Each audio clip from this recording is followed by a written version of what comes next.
Oke, pada hari ini kita akan membahas tentang konsep planning. Konsep ini merupakan salah satu konsep yang ada dalam bidang kecerdasan buatan. Sebenarnya pemanfaatan konsep planning ini cukup banyak, salah satunya pada pengembangan agen-agen AI yang ada dalam sebuah game. Nah, di sini kita memiliki sub CPMK L7, di mana mahasiswa harus mampu menjelaskan tentang metode planning pada kecerdasan buatan dan menunjukkan penerapannya pada suatu sistem cerdas dengan tepat. Nah, di sini teman-teman harus bisa memenuhi dua indikator. Yang pertama tentang ketepatan dalam menerangkan metode planning, yang kedua adalah ketepatan dalam menerapkan metode planning pada suatu sistem cerdas. Planning itu sendiri memang merupakan istilah yang bukan hal yang asing buat kita.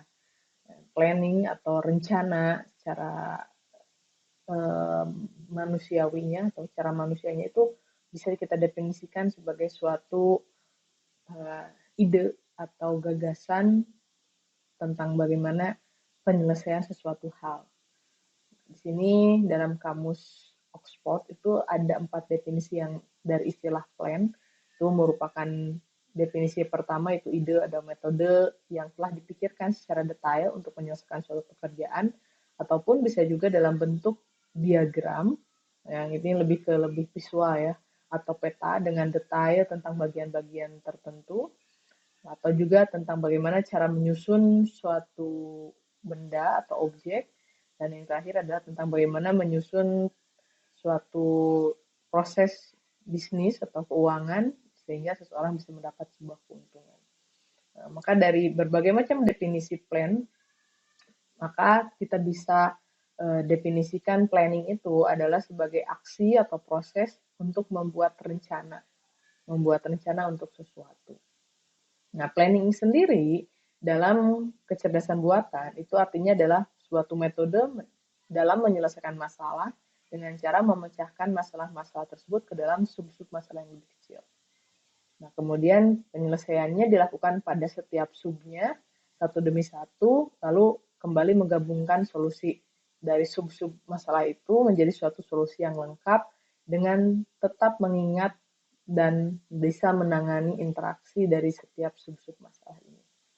Mungkin kalau kita melihat arti dari planning ini, kita akan cukup membingungkan gitu, membayangkan di sebelah mana penerapan planning ini dalam kecerdasan buatan. Kalau kita mau menggambarkan planning dalam kecerdasan buatan itu apa, bisa kita bayangkan bagaimana sebuah kecerdasan buatan itu bisa bermain suatu permainan atau game seperti layaknya manusia sedang bermain.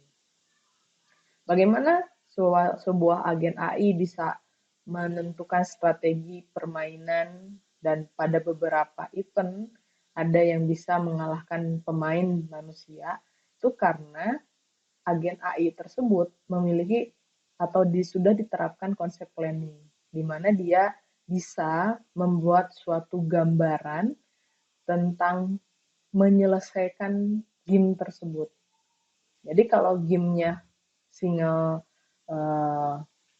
player, maka dia pun akan membuat suatu gambaran bagaimana tahapan-tahapan yang harus dia lakukan agar dia bisa mencapai tujuan dari permainan tersebut.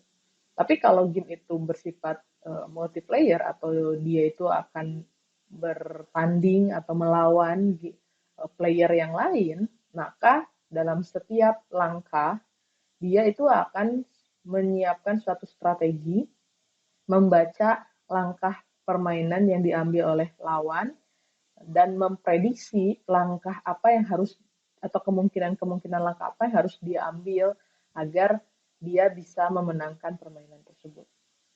Nah, itu adalah bagaimana konsep planning diterapkan dalam sebuah kecerdasan buatan. Nah, teman-teman bisa bayangkan pada saat kita sedang bermain, kita manusia bermain suatu permainan, ibaratnya permainannya catur.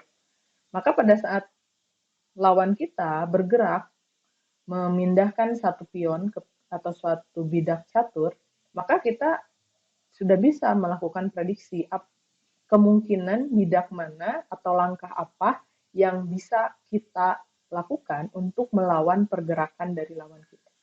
Nah, hanya saja manusia itu kan punya keterbatasan. Kita hanya bisa menggambarkan atau membayangkan atau bisa memprediksi langkah-langkah yang sifatnya umum ataupun yang sifatnya terbatas lah gitu ya, karena kemampuan otak kita dalam membayangkan langkah-langkah apa yang mungkin bisa kita lakukan.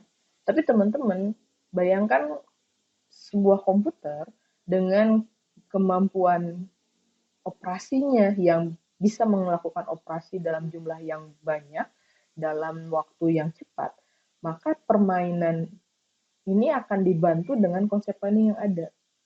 Jadi pada saat agen AI melawan user manusia, pemain manusia, pada saat pemain manusia itu melakukan suatu aksi, maka dia bisa membayangkan atau bisa membuat prediksi agen AI ini langkah-langkah apa saja yang mungkin bisa dia lakukan dengan tidak ada batasan, ya, seperti manusia. Sehingga memang memungkinkan pada beberapa event agen AI ini bisa bermain game sampai mengalahkan dari user manusia atau dari pemain manusia itu sendiri. Karena kenapa? Karena kemampuan dia dalam melakukan prediksi. Jadi langkah-langkah yang akan dia lakukan itu dia buat plan-nya. Jadi pada saat saya mengambil langkah A, kemudian musuhnya mengambil langkah B, maka dia bisa membuat plan. Dia bisa membuat prediksi langkah apa saja yang mungkin bisa dia lakukan untuk yang bisa melawan dari atau mengcounter pergerakan dari lawannya tersebut.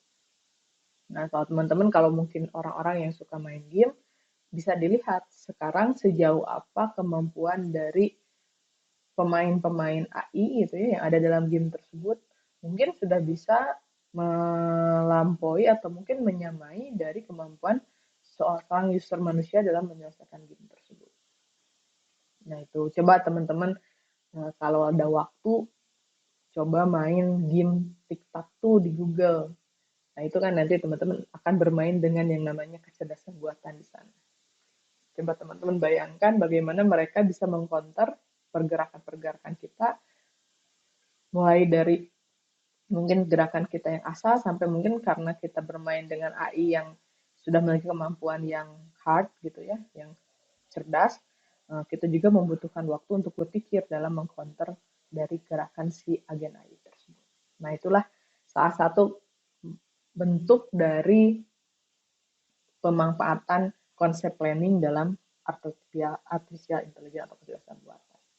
Nah, namun dalam materi kita hari ini, kita tidak akan membahas tentang game tersebut. Nah, silakan teman-teman lakukan discovery learning tentang metode planning dalam game. Itu banyak sekali ya. Nah, di sini kita akan membahas tentang satu permasalahan sederhana yang dimana kalau masalah ini diselesaikan oleh AI atau kecerdasan buatan, maka ini salah satu contoh planning yang sederhana.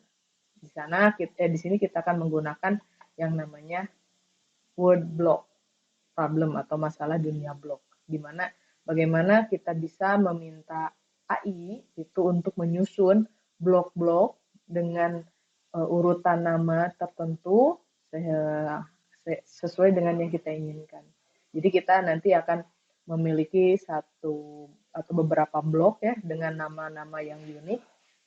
Kemudian urut dia memiliki dalam diberikan kondisi awal yang masih acak random, kemudian nanti si AI ini kita minta untuk menyusun balok-balok tersebut sesuai dengan tujuan atau gambaran susunan balok yang kita inginkan. Maka nanti bagaimana robot AI itu bisa menyelesaikan masalah dunia blok ini, dia harus bisa memiliki sebuah rangkaian perintah gitu ya, rangkaian pelaksanaan untuk bisa menyusun ya, balok-balok dari keadaan awal ke keadaan akhir yang diinginkan. Nah, jadi disinilah kita bisa memahami konsep planning itu seperti apa kalau seandainya permasalahan penyusunan balok ini dilakukan oleh yang namanya sebuah robot.